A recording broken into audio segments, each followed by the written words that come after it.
नमस्ते दोस्तों, स्वागत है आपका एक बार फिर से द कहानी बाज के कहानियों में। हमारी आज की कहानी का नाम है निर्मला और आप सुन रहे हैं एपिसोड 10। तो चलिए चलते हैं आज की कहानी की ओर। मगर ये मैंने कोई अनोखी बात नहीं की। सभी स्त्री पुरुष विवाह करते हैं, उनका जीवन आनंद से कटता है। आनंद की इच्छा से ही तो हम विवाह करते हैं। मोहल्ले में सैकड़ों आदमियों ने दूसरी, तीसरी, चौथी, यहाँ तक कि सातवीं शादियां की हैं और उसमें भी कहीं अधिक अवस्था में। वो जब तक जिए आराम से ही जिए। ये भी नहीं हुआ कि सभी स्त्री से पहले मर गए हों। दुल्हन तिहाज होने पर भी कितने ही रंडवे हो गए। अगर मेरी जैसी दशा सबकी होती तो विवाह का नाम ही कौन लेता। मेरे पिताजी ने 55वें वर्ष में विवाह किया था और मेरे जन्म के समय उनकी अवस्था 60 से कम न थी। हाँ, इतनी बात जरूर है कि तब और अब में कुछ अंतर हो गया है। पहले स्त्रियां पढ़ी लिखी ना होती थी। पति चाहे कैसा ही हो, उसे पूज्य समझती थी। या ये बात हो कि पुरुष सब कुछ देखकर भी बेहयाई से काम लेता हो, तो युवती क्यों किसी वृद्ध के साथ प्रसन्न रहने लगी। लेकिन मैं तो कुछ ऐसा बुढ़ा ना था। मुझे देखकर कोई 40 से अधिक नहीं बता सकता। कुछ भी हो, जवानी ढल जाने पर जवान औरत से विवाह करके कुछ ना कुछ बेहाई जरूर करनी पड़ती है, इसमें संदेह नहीं।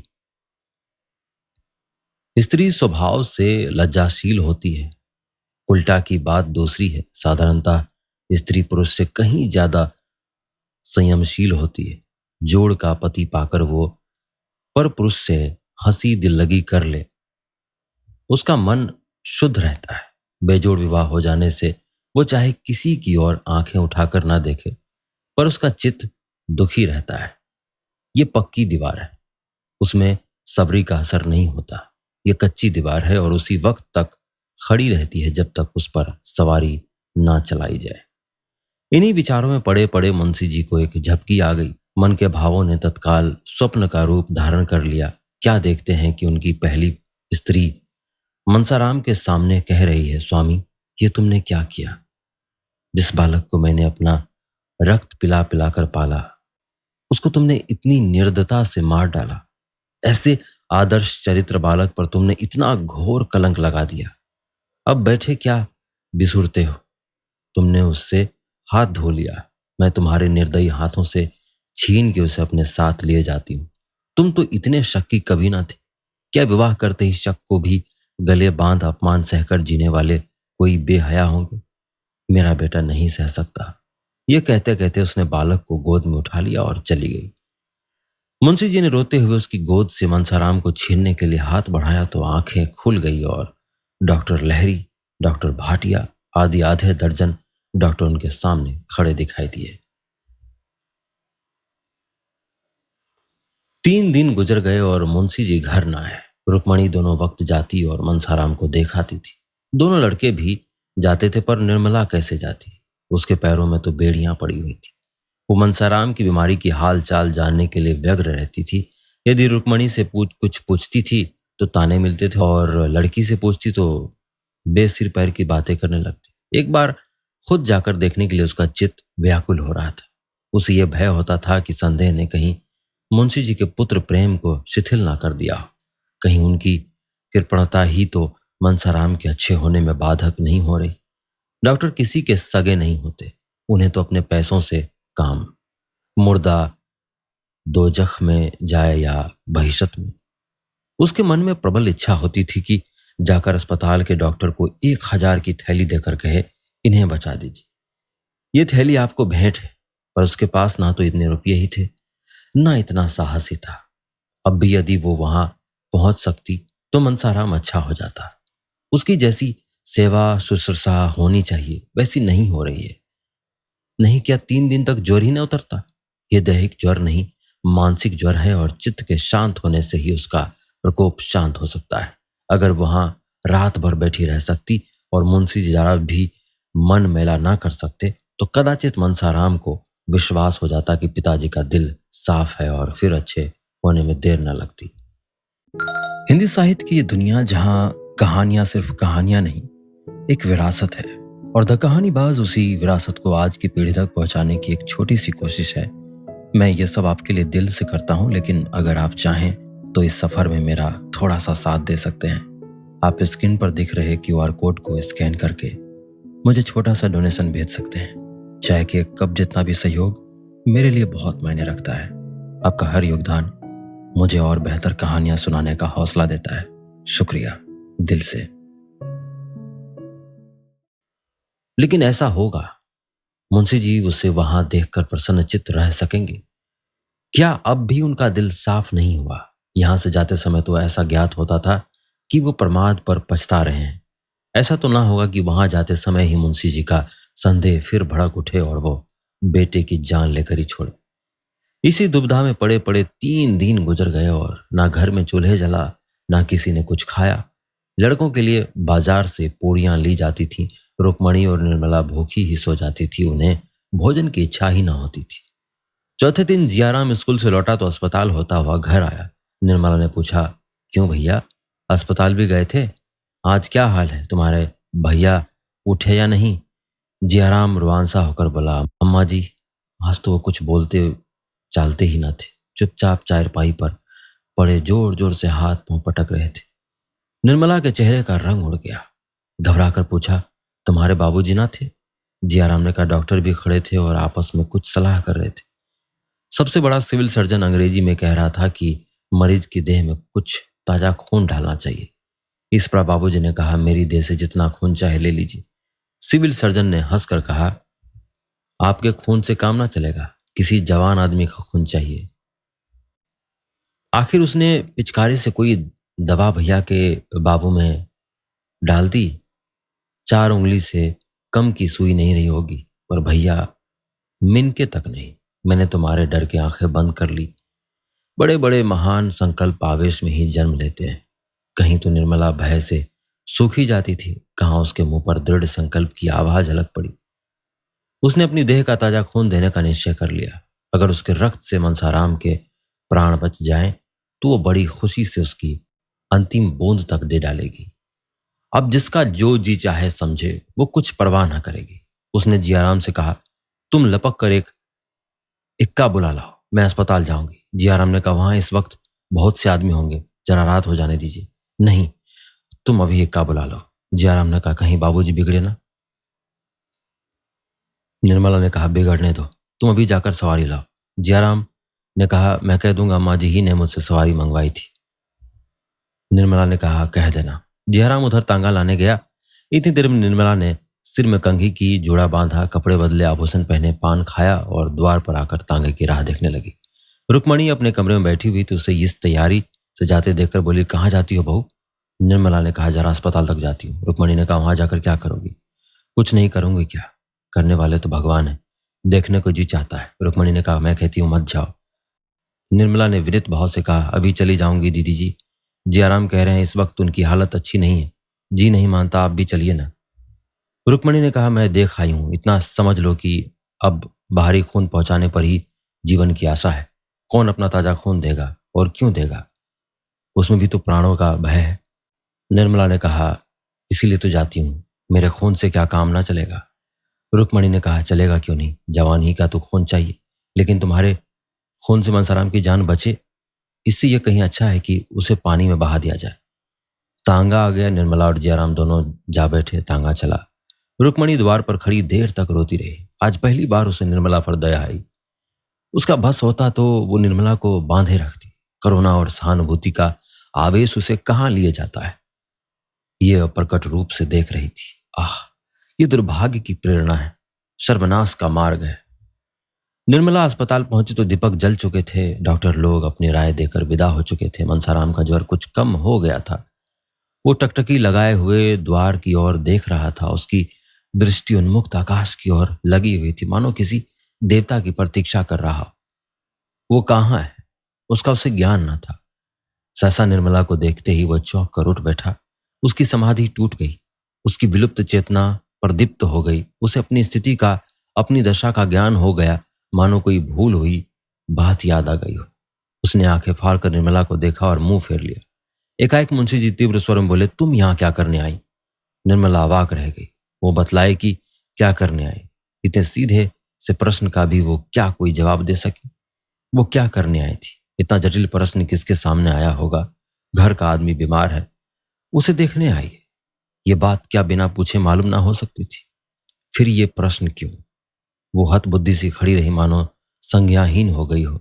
उसने दोनों लड़के से शोक और संताप की बातें सुनकर यह अनुभव किया था कि अब उनका दिल साफ हो गया है। आंसुओं की दृष्टि ने ही संदेह की अग्नि शांत नहीं की तो वो कदापि ना आती। वो कुड़ कर मर जाती पर घर से पाँव ना निकालती। मुंशी जी ने फिर वही प्रश्न किया, तुम यहाँ क्यों आई? निर्मला ने निशंक भाव से उत्तर दिया, आप यहाँ क्या करने आए हैं? मुंशी जी के नथुने फड़कने लगे। वो झल्लाकर चारपाई से उठे और निर्मला का हाथ पकड़कर बोले, तुम्हारे यहाँ आने की कोई जरूरत नहीं। जब मैं बुलाऊं तब आना, समझ गई? अरे ये क्या अनर्थ हुआ? मनसाराम जो चारपाई से हिल ना सकता था उठकर खड़ा हो गया और निर्मला के पैरों पर गिरकर रोते हुए बोला, अम्मा जी, इस अभागे के लिए आपको व्यर्थ इतना कष्ट हुआ। मैं आपका स्नेह कभी ना भूलूंगा। ईश्वर से मेरी यही प्रार्थना है कि मेरा पुनर्जन्म आपके गर्भ से हो, जिससे मैं आपके ऋण से उत्तीर्ण हो सकूं। ईश्वर जानता है, मैंने आपको विमाता नहीं समझा। मैं आपको अपनी माता समझता रहा। आपकी उम्र मुझसे बहुत ज्यादा ना हो, लेकिन आप मेरी माता के स्थान पर थी और मैंने आपको सदैव उसी दृष्टि से देखा। अब नहीं बोला जाता, अम्मा जी क्षमा कीजिए, यह अंतिम भेंट है। निर्मला ने अश्रु प्रवाह को रोकते हुए कहा, तुम ऐसी बातें क्यों करते हो? 2-4 दिन में अच्छे हो जाओगे। मनसाराम ने क्षीण स्वर में कहा, अब जीने की इच्छा नहीं और ना बोलने की शक्ति है। ये कहते कहते मनसाराम अशक्त होकर जमीन पर लेट गया। निर्मला ने पति की ओर निर्भय नेत्रों से देखते हुए कहा, डॉक्टर ने क्या सलाह दी? मुंशी जी ने कहा, सबके सब भांग खा गए हैं, कहते हैं ताजा खून चाहिए। निर्मला ने कहा, ताजा खून मिल जाए तो प्राण रक्षा हो सकती है। मुंशी जी ने निर्मला की ओर तीव्र नेत्रों से देखकर कहा, मैं ईश्वर नहीं हूं और न डॉक्टर ही को कोई ईश्वर समझता हूं। निर्मला ने कहा, ताजा खून मिल जाए तो प्राण रक्षा हो सकती है। मुंशी जी ने कहा, आकाश के तारे भी तो अलभ्य नहीं, मुंह के सामने खंदक क्या चीज है? निर्मला ने कहा, मैं अपना खून देने को तैयार हूं, डॉक्टर को बुलाइए। मुंशी जी ने विस्मित होकर कहा, तुम? निर्मला ने कहा, हाँ हाँ, क्या मेरे खून से काम ना चलेगा? मुंशी जी ने कहा, तुम अपना खून दोगी? नहीं, तुम्हारे खून की जरूरत नहीं, इसमें प्राणों का भय है। निर्मला ने कहा, मेरे प्राण और किस दिन काम आएंगे? मुंशी जी ने सजल नेत्र से होकर कहा, नहीं निर्मला, उसका मूल्य अब मेरी निगाहों में बहुत बढ़ गया है। आज तक वो मेरे भोग की वस्तु थी, आज से वो भक्ति की वस्तु है। मैंने तुम्हारे साथ अन्याय किया है, क्षमा करो। जो कुछ होना था हो गया, किसी की कुछ ना चली। डॉक्टर साहब निर्मला की देह से रक्त निकालने की चेष्टा कर ही रहे थे कि मनसाराम अपने उज्जवल चरित्र की अंतिम झलक दिखाकर इस भ्रम लोक से विदा हो गया। कदाचित इतनी देर तक उसके प्राण निर्मला ही की राह देख रहे थे। उसे निष्कलंक सिद्ध किए बिना वे देह को कैसे त्याग देते? अब उनका उद्देश्य पूरा हो गया। मुंशी जी को निर्मला के निर्देश होने का विश्वास हो गया। पर कब? जब हाथ से तीर निकल चुका था, जब मुसाफिर ने रकाब में पांव डाल दिया था। पुत्र शोक से मुंशी जी का जीवन भार स्वरूप हो गया। उस दिन से फिर उनके होठों पर हंसी न आई। ये जीवन उन्हें व्यर्थ सा जान पड़ता था। कचहरी जाते मगर मुकदमों की पैरवी करने के लिए नहीं, केवल दिल बहलाने के लिए। घंटे 2 घंटे में वहां सुकता कर चले आते। खाने बैठते तो और मुंह में ना जाता। निर्मला अच्छी से अच्छी चीज पकाती पर मुंशी जी 2-4 कौर से अधिक ना रख सकते। ऐसा जान पड़ता कि कौर मुंह से निकल निकल जाता है। मनसाराम के कमरे की ओर जाते ही उनका हृदय टूक टूक हो जाता। जहां उनकी आशाओं का दीपक जलता रहता था, वहां अब अंधकार छाया हुआ था। उसके 2 पुत्र अब भी थे, लेकिन जब दूध देती हुई गाय मर गई तो बच्चा का क्या भरोसा? जब फूलने फलने वाला वृक्ष गिर पड़ा तो नन्हे नन्हे पौधे की क्या आशा? यूं तो जवान बूढ़े सभी मरते हैं, लेकिन दुख इस बात का था कि उन्होंने स्वयं लड़के की जान ली। जिस दम ये बात याद आ जाती तो ऐसा मालूम होता कि उनकी छाती फट जाएगी, मानो हृदय बाहर निकल पड़ेगा। निर्मला ने कहा, पति से सच्ची सहानुभूति थी। जहां तक हो सकता था वो उनको प्रसन्न रखने की फिक्र रखती थी और भूल कर भी पिछली बातें जबान पर ना लाती थी। मुंशी जी उससे मनसाराम की कोई चर्चा करते शर्माते थे। उनकी कभी कभी ऐसी इच्छा होती कि एक बार निर्मला से अपने मन के सारे भाव खोल कर कह दे, लेकिन लज्जा जबान रोक लेती थी।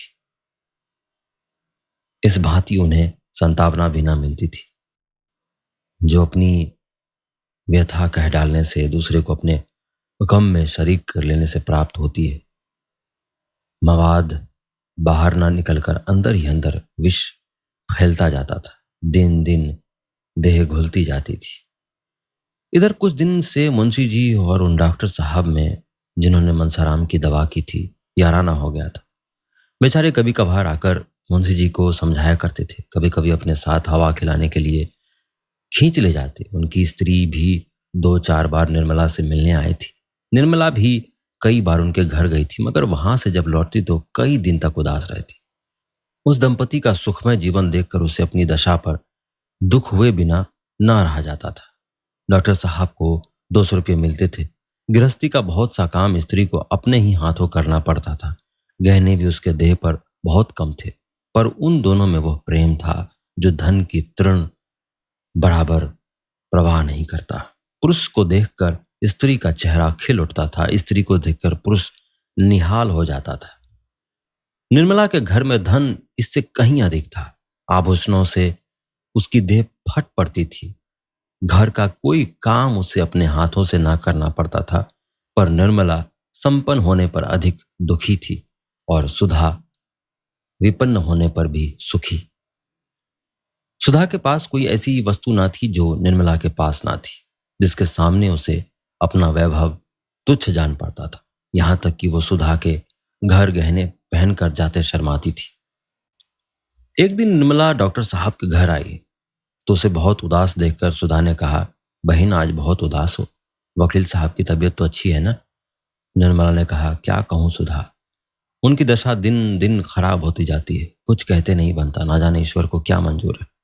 सुधा ने कहा, हमारे बाबूजी तो कहते हैं कि उन्हें कहीं जलवायु बदलने के लिए जाना जरूरी है, नहीं तो कोई भयंकर रोग खड़ा हो जाएगा। कई बार वकील साहब से कह चुके हैं, पर वो यही कह दिया करते हैं कि मैं तो बहुत अच्छी तरह हूं, मुझे कोई शिकायत नहीं। आज तुम कहना। सुधा ने कहा, तुम उनसे आज खूब जोर देकर कहना कि कहीं जलवायु बदलना चाहिए। 2-4 महीने बाहर रहने से बहुत सी बातें भूल जाएंगे। मैं समझती हूँ शायद मकान बदलने से उनका शोक कुछ कम हो जाएगा, लेकिन तुम कहीं बाहर जा भी तो नहीं सकोगी। ये कौन सा महीना है? निर्मला ने कहा, 8वां महीना बीत रहा है। ये चिंता तो मुझे और भी मार डालती है। मैंने तो इसके लिए ईश्वर से कभी प्रार्थना न की थी। ये बला मेरे सिर ना जाने क्यों मट दी है। मैं बड़ी अभागिन हूं बहन। विवाह के 1 महीने पहले पिताजी का देहांत हो गया। उनके मरते ही मेरे सिर पर शनिचर सवार हुए। जहां पहले विवाह की बातचीत पक्की हुई थी, उन लोगों ने आंखें फेर ली। बेचारी अम्मा को हार कर मेरा विवाह यहां करना पड़ा। अब छोटी बहन का विवाह होने वाला है, देखें उसकी नाव किस पाट जाती है। सुधा ने कहा, जहां पहले विवाह की बातचीत हुई थी उन लोगों ने इनकार क्यों किया? निर्मला ने कहा, ये तो वही जाने, पिताजी ना रहे तो सोने की गठरी कौन देता। सुधा ने कहा, लखनऊ के नाम तो याद नहीं, आबकार के कोई बड़े अफसर थे। सुधा ने गंभीर भाव से पूछा, और उनका लड़का क्या करता था? निर्मला ने कहा, कुछ नहीं, कहीं पढ़ता था, पर था बड़ा होनहार। सुधा ने सिर नीचा कर कहा, उसने अपने पिता से कुछ ना कहा था? वो तो जवान था, अपने बाप को दबा ना सकता था। निर्मला ने कहा, अब मैं क्या जानूं बहन, सोने की गठरी किसे प्यारी ना होती। जो पंडित मेरे यहाँ से संदेश लेकर गया था, उसने तो कहा था कि लड़का ही इनकार कर रहा है। लड़के की माँ अलबत्ता देवी थी। उसने पुत्र और पति दोनों ही को समझाया, पर उसकी कुछ ना चली। सुधा ने कहा, मैं जो उसे लड़के को पाती तो खूब आड़े हाथ में लेती। निर्मला ने कहा, मेरे भाग्य में जो लिखा था वो हो चुका। बेचारी कृष्णा पर न जाने क्या बीतेगी। संध्या समय निर्मला के जाने के बाद डॉक्टर बाहर से आए तो सुधा ने कहा, क्यों जी, तुम उस आदमी को क्या कहोगे जो एक जगह विवाह ठीक कर लेने के बाद फिर लोभवश किसी दूसरी जगह संबंध कर ले? डॉक्टर सिन्हा ने स्त्री की ओर कौतूहल से देखकर कहा, ऐसा नहीं करना चाहिए, और क्या। सुधा ने कहा, यह क्यों नहीं कहते कि यह घोर नीचता परले सिरे का कमीनापन है। सिन्हा ने कहा, हाँ, ये कहने में मुझको इनकार नहीं। सुधा ने कहा, किसका अपराध बड़ा है, वर का या वर के पिता का? सिन्हा की समझ में अभी तक नहीं आया कि सुधा के इन प्रश्नों का आशय क्या है। विस्मय से बोले, जैसी स्थिति हो, अगर वो पिता के अधीन हो तो पिता को ही अपराध समझो। अगर वो पिता के अधीन हो तो पिता का ही अपराध समझो। सुधा ने कहा, अधीन होने पर भी क्या जवान आदमी का अपना कोई कर्तव्य नहीं? अगर उसे अपने लिए नए कोट की जरूरत हो तो पिता के विरुद्ध करने पर भी उसे रो धोकर मनवा लेता है। क्या ऐसे महत्व को विषय में वो अपनी आवाज पिता के कानों तक नहीं पहुंचा सकता? ये कहो कि वर और उसका पिता दोनों अपराधी हैं, परंतु वो अधिक। बूढ़ा आदमी सोचता है, मुझे सारा खर्च संभालना पड़ेगा, कन्या पक्ष जितना ऐंठ सकूं उतना ही अच्छा। मगर ये वर का धर्म है कि वो स्वार्थ के हाथों बिल्कुल बिक नहीं गया। तो अपने आत्मबल का परिचय दे। अगर वो ऐसा नहीं कर सकता तो कहूंगी कि वो लोभी है और कायर भी। दुर्भाग्यवश ऐसा ही एक प्राणी मेरा पति भी है और मेरी समझ में नहीं आता किन शब्दों में उनका तिरस्कार करूं। सिन्हा ने हिचकिचाते हुए कहा, वो दूसरी बात थी। लेन देन का कारण नहीं था, बिल्कुल दूसरी बात थी। कन्या के पिता का देहांत हो गया था। ऐसी दशा में हम लोग क्या करते? ये भी सुनने में आया कि कन्या में कोई ऐब है, वो बिल्कुल दूसरी बात थी। मगर तुमसे ये कथा किसने कही? सुधा ने कहा, कह दो, वो कानी थी या कुबड़ी थी या नाहिन के पेट की थी या भ्रष्ट थी, इतनी कसर क्यों छोड़ दी? भला सुनो तो, उस कन्या में क्या ऐब था? सिन्हा ने कहा, मैंने देखा तो था नहीं, सुनने में आया था कि उसमें कोई ऐब है। सुधा ने कहा, सबसे बड़ा ऐब यही था कि उसके पिता का सर्वगास हो गया था और वो कोई लंबी चौड़ी रकम ना दे सकती थी। इतना स्वीकार करते क्यों झेपते हो? मैं कुछ तुम्हारे कान तो काट ना लूंगी। अगर दो चार फिक्रे कसूं तो इस कान से सुनकर उस कान से उड़ा देना। ज्यादा ज्यादा चीचेपोर करूं तो छड़ी से काम ले सकते हो। औरत लाल डंडे से ही ठीक रहती है। अगर उस कन्या में कोई ऐब था तो मैं कहूंगी लक्ष्मी भी बेऐब नहीं। तुम्हारी तकदीर खोटी थी बस, और क्या। तुम्हें तो मेरे पाले पड़ना था। सिन्हा ने कहा, तुमसे किसने कहा था कि वो ऐसी थी और वैसी थी? जैसे तुमने किसी से सुनकर मान लिया वैसे ही हम लोग ने भी सुनकर मान लिया। सुधा ने कहा, मैंने सुनकर नहीं मान लिया, अपनी आंखों से देखा। ज्यादा बखान क्या करूं, मैंने ऐसी सुंदर स्त्री कभी नहीं देखी थी। सिन्हा ने व्यग्र होकर पूछा, क्या वो यही है? क्या वो यहीं कहीं है? सच बताओ, उसे कहीं देखा? क्या तुम्हारे घर आई थी? सुधा ने कहा, हाँ, मेरे घर आई थी और एक बार नहीं कई बार आ चुकी है। मैं भी उसके यहाँ कई बार जा चुकी हूँ। वकील साहब की बीवी वही कन्या है जिसे आपने ऐबों के कारण त्याग दिया। सिन्हा ने कहा, सच? सुधा ने कहा, बिल्कुल सच। आज उसे अगर मालूम हो जाए कि आप वही महापुरुष हैं तो शायद फिर इस घर में कदम न रखे। ऐसी सुशीला, घर के कामों में निपुण और ऐसी परम सुंदरी स्त्री इस शहर में दो ही चार होंगे। तुम मेरा बखान करते हो, मैं उसकी लौंडी बनने के योग्य भी नहीं। घर में ईश्वर का दिया हुआ सब कुछ है, मगर जब प्राणी ही मेल का नहीं तो और सब रहकर क्या करेगा? धन्य उसकी धैर्य को कि उस बूढ़े खूसट वकील के साथ जीवन के दिन काट रही है। मैंने तो कब का जहर खा लिया होता, मगर मन की व्यथा कहने से ही थोड़े प्रकट होती है। हंसती है, बोलती है, गहने कपड़े पहनती है, पर रोआ रोआ रोया करता है। सिन्हा ने कहा, वकील साहब की खूब शिकायत करती होगी। सुधा ने कहा, शिकायत क्यों करेगी? क्या वो उसके पति नहीं है? संसार में अब उसके लिए जो कुछ है वकील साहब है। वो बुढ़े हों या रोगी पर हैं तो उसके स्वामी ही। कुलवती स्त्रियां पति की निंदा नहीं करती, ये उल्टाओं का काम है।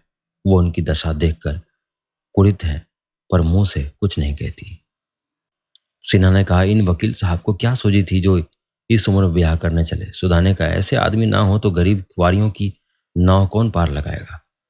तुम और तुम्हारे साथी बिना भारी गठरी लिए बात नहीं करते तो फिर ये बेचारी किसके घर जाए? तुमने बड़ा अन्याय किया है और तुम्हें इसका प्रायश्चित करना पड़ेगा। ईश्वर इसका सुहाग अमर करे। वकील साहब को कहीं कुछ हो गया तो बेचारी का जीवन नष्ट हो जाएगा। आज जो वो बहुत रोती थी, तुम लोग सचमुच बड़े निर्दय हो। मैं अपने सोहन का विवाह किसी गरीब लड़की से करूंगी। डॉक्टर साहब ने पिछला वाक्य नहीं सुना। वो घोर चिंता में पड़ गए।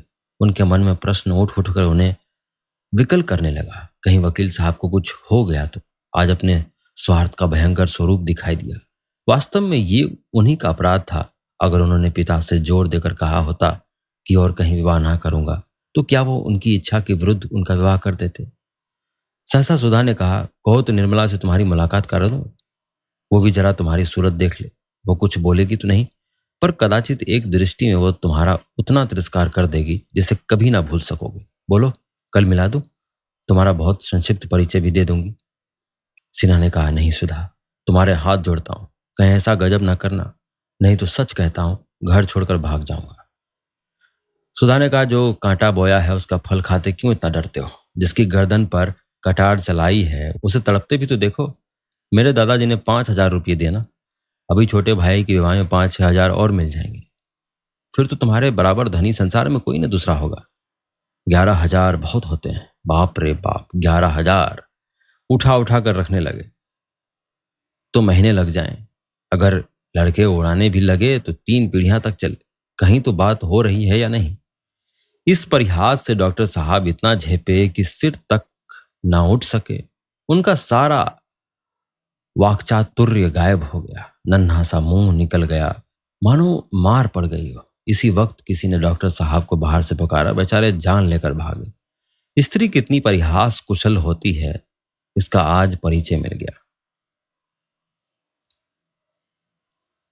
हमारी आज की कहानी में बस इतना ही। आशा करता हूं ये कहानी आपको पसंद आ रही होंगी। अगर पसंद आ रही हो तो इसे लाइक करें, कमेंट करें, शेयर करें। इसी तरह बने रहें हमारे साथ और सुनते रहिए द कहानीबाज। धन्यवाद। हिंदी साहित्य की ये दुनिया जहां कहानियां सिर्फ कहानियां नहीं, एक विरासत है, और द कहानीबाज उसी विरासत को आज की पीढ़ी तक पहुंचाने की एक छोटी सी कोशिश है। मैं ये सब आपके लिए दिल से करता हूं, लेकिन अगर आप चाहें तो इस सफर में मेरा थोड़ा सा साथ दे सकते हैं। आप स्क्रीन पर दिख रहे QR कोड को स्कैन करके मुझे छोटा सा डोनेशन भेज सकते हैं। चाहे कि एक कप जितना भी सहयोग मेरे लिए बहुत मायने रखता है। आपका हर योगदान मुझे और बेहतर कहानियां सुनाने का हौसला देता है। शुक्रिया दिल से।